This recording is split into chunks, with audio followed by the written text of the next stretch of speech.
There are other concrete measures which we will put to the consideration of the Council, such as a coherent returns policy in the case of people who have applied for asylum and whose application has been refused. In our case, but also in the Greek case, nothing happens.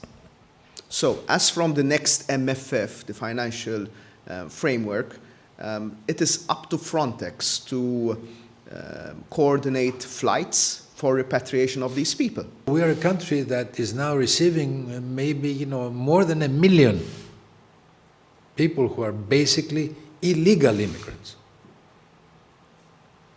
who do not tell us where they come from once they're there.